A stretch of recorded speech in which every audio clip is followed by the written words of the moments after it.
మిమ్మల్ని అందరిని అడుగుతున్నా, ఈరోజు ఈ రాష్ట్రంలో చైతన్యం రావాలి.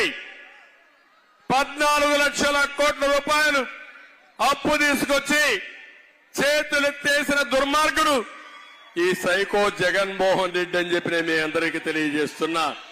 పయ్యావుల కేశవ్ గారి ఆమోదంతో ఇచ్చినటువంటి ప్రభుత్వం న్యూఓ నోటు ప్రకారము మొత్తం ఇప్పటి వరకు అంటే కంప్లీట్గా ఈ యొక్క రాష్ట్ర అప్పులు మార్చి 2024 వరకు అయితే 4,91,734 కోట్లు government debt outstanding for AG accounts.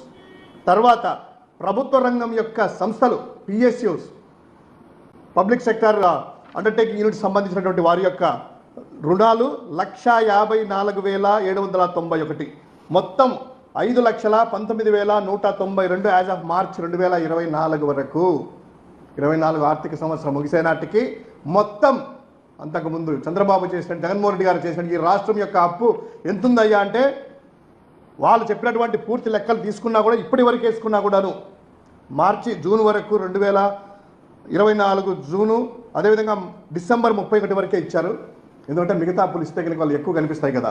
ఈ లెక్కల ప్రకారము జగన్ గారు రాకముందు, వాళ్ళు ఇచ్చినటువంటి జగన్ గారు రాకముందు అంటే గత తెలుగుదేశం ప్రభుత్వం హయాంలో రాష్ట్ర ప్రభుత్వం యొక్క అప్పు 2,57,509 కోట్లు, ప్రభుత్వ గ్యారంటీలు 2019 జగన్ గారు రాకముందు 49,442, మొత్తముగా 3,06,951 కోట్లని వాళ్ళు ఇచ్చినటువంటి లెక్కలు.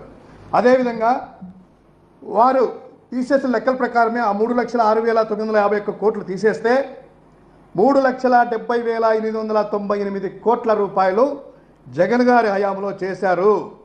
ఎంత? 3,70,898. వాళ్ళ లెక్కల ప్రకారము జగన్ గారి హయాంలో మొత్తం 3,70,898 కోట్ల రూపాయలు మాత్రమే.